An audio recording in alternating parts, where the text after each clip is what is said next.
بسم الله الرحمن الرحيم والصلاة والسلام على مولانا رسول الله وآله وصحبه. Je continue donc cette série de vidéos sur la thermodynamique 2. Je suis toujours à la série d'exercices numéro 1. Je suis au dernier exercice, c'est l'exercice 5.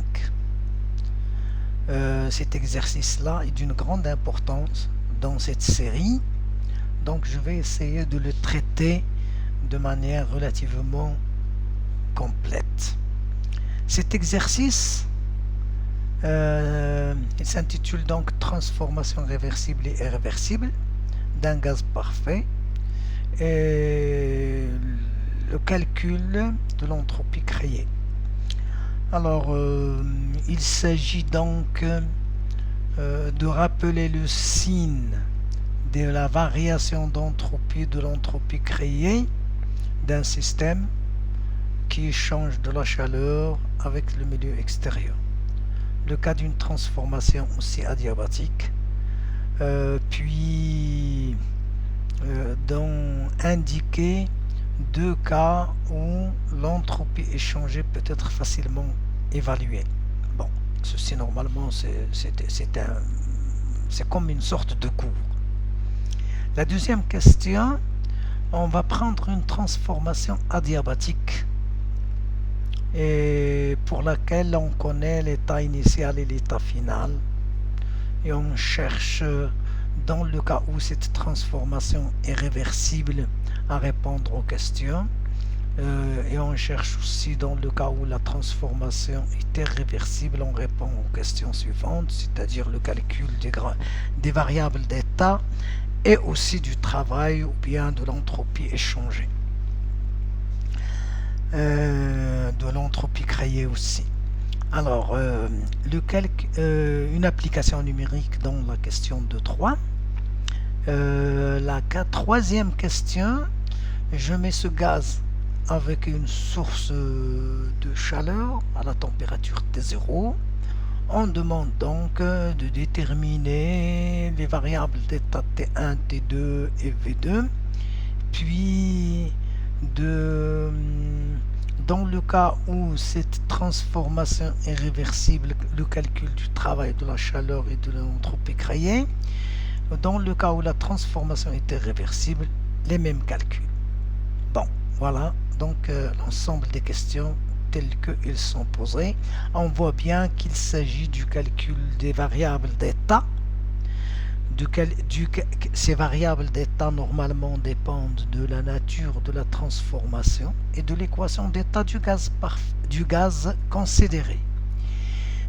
La suite, suivant la nature de la transformation, nous demande donc de calculer la chaleur et le travail échangé, que la transformation soit réversible ou non. Le calcul donc aussi de la variation d'entropie est un problème nécessaire à résoudre. Le calcul encore de l'entropie échangée, puis de l'entropie créée par la suite, finalement. Bon, alors maintenant, je commence l'exposé de la solution de l'exercice. Alors, l'exercice 5. Alors, avant de répondre aux questions posées dans l'exercice, je vais faire un petit rappel sur les transformations. Alors, en thermodynamique 1, on parle de quatre types de transformations. La transformation isotherme, c'est une transformation où la température est constante depuis le début de la transformation jusqu'à la fin, c'est-à-dire que la température est la même. Puis la transformation isobare, au cours de laquelle la pression est connue, elle prend la même valeur au cours de la transformation, depuis l'état initial jusqu'à l'état final. La transformation isochore, c'est pour laquelle le volume V est fixe. La transformation adiabatique, c'est la transformation pour laquelle il n'y a pas d'échange de chaleur. Bon, ces quatre transformations on les appelle les 4 transformations de base. Ils peuvent être considérés comme réversibles ou irréversibles. Ici, le mot irréversible, certains auteurs ne l'aiment pas, mais parce que par exemple une transformation isotherme, ils la considèrent comme étant toujours réversible. Mais pour moi et dans ce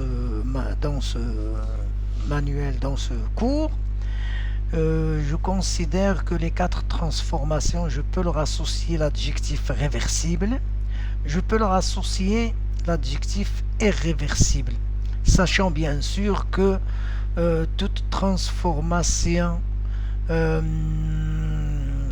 irréversible dont la température initiale est égale à la température finale est appelée monotherme, et pour la transformation isobare, lorsqu'il est irréversible, on l'appelle monobare. Bien. Alors, dans les transformations réversibles, ces transformations qui sont dites réversibles, ce sont des transformations qui sont considérées comme étant relativement lentes. On les appelle aussi des transformations quasi-statiques, ou là des transformations idéales, parce que c'est l'idéal même, ou bien des transformations modèles. Tous ces adjectifs sont associés à la transformation réversible. Dans ces transformations-là, on a le droit d'effectuer l'intégration suivant un chemin de la grandeur à calculer. Donc le chemin suivi par la transformation, j'intègre suivant ce chemin pour calculer le travail ou la chaleur que je dois calculer. Alors que pour les transformations irréversibles, ces transformations qui sont irréversibles sont des transformations considérées comme étant rapides, spontanées ou réelles. Donc ces adjectifs accompagnent toutes les transformations irréversibles. Ce sont des transformations réelles par opposition au modèle ou bien idéal. Ce sont des transformations spontanées et rapides par opposition à l'adjectif lente ou quasi statique. C'est-à-dire qu'on ne sait jamais évaluer les variables d'état du système au cours de cette transformation. Bien. Alors, ces transformations irréversibles, on n'a pas le droit d'intégrer les fonctions que l'on cherche à calculer, sauf si c'est une fonction d'état. Donc le droit d'intégration dans le cas des transformations irréversibles est très limité. Il ne se fait qu'aux fonctions d'état qui sont indépendantes du chemin suivi par la transformation. Les autres grandeurs qui sont échangées, comme le travail et la chaleur, on ne sait pas les calculer par l'intégration. On doit les calculer par une proposition bien définie, voire le cours, c'est-à-dire une façon acceptable d'approcher le travail échangé ou bien la chaleur échangée lorsque la transformation est irréversible. Bien. Alors, dans le tableau suivant, qui est aussi un rappel sur les transformations et le calcul des grandeurs nécessaires à calculer, vous avez donc dans ce tableau les grandeurs calculées. On admet que les transformations sont irréversibles et on admet aussi que les grandeurs sont massiques et que le gaz est parfait et que la transformation se fait de l'état 1 à l'état 2.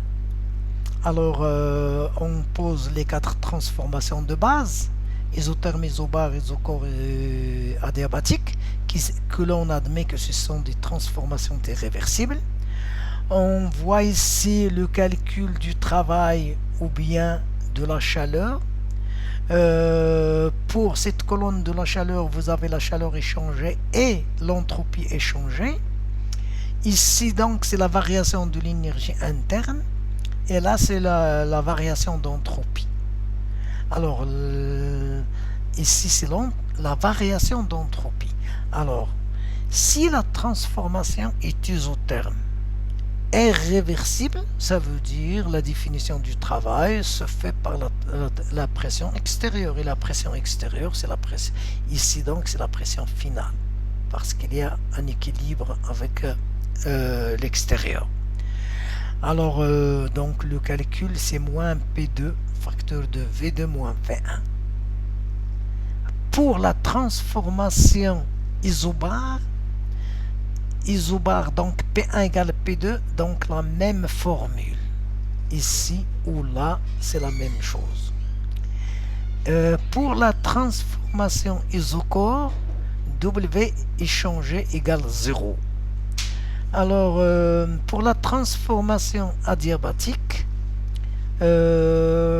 puisqu'il est adiabatique, donc le travail échangé est égal à la variation de l'énergie interne du gaz parfait, donc c'est CV facteur de T2 moins T1. Bien.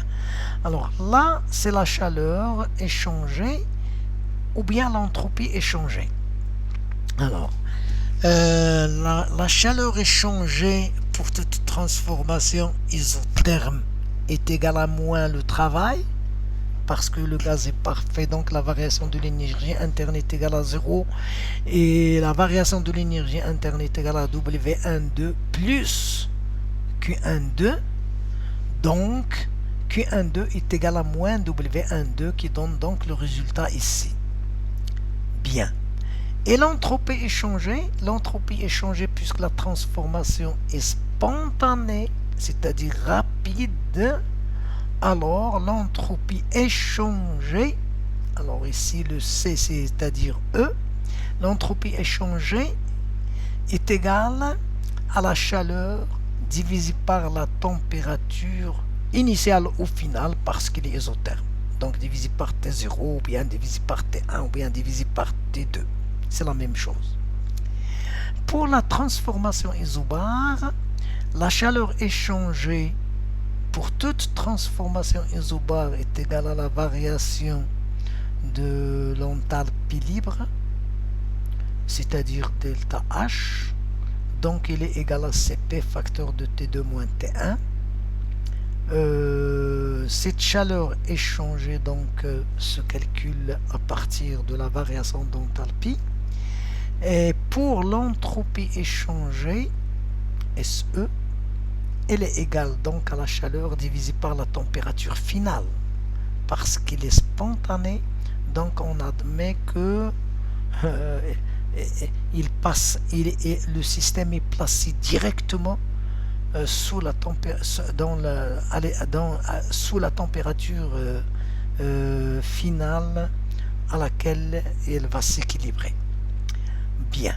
Alors maintenant, pour la transformation isocore, automatiquement W égale 0, donc Q12 est égal à la variation de l'énergie interne. Et l'entropie échangée, c'est la chaleur divisée par la température finale. Pour toute transformation adiabatique, je sais que l'échange de chaleur égale 0, ce qui montre alors que l'entropie échangée est égale à 0. Voilà donc pour ce volet-là, et c'est là où on doit faire l'effort pour le comprendre. Alors, la variation de l'énergie interne, elle a toujours la même valeur, c'est-à-dire CV facteur de T2 moins T1, que ça soit pour les transformations isobar, isocore, adiabatique et même pour l'isotherme parce que T1 égale T2, donc delta de U12 est égal à 0. Bien. Alors maintenant, pour le calcul de la variation d'entropie, la variation d'entropie delta S se calcule si la transformation est isotherme à l'aide de cette relation-là. Si la transformation est isobar, donc P1 égale P2, on utilise cette relation. Pour la transformation isochore, donc vous avez cette relation-là. Pour la transformation adiabatique, c'est la somme des deux termes. Que ça soit en CP ou bien en CV, on peut utiliser l'une ou l'autre des deux relations.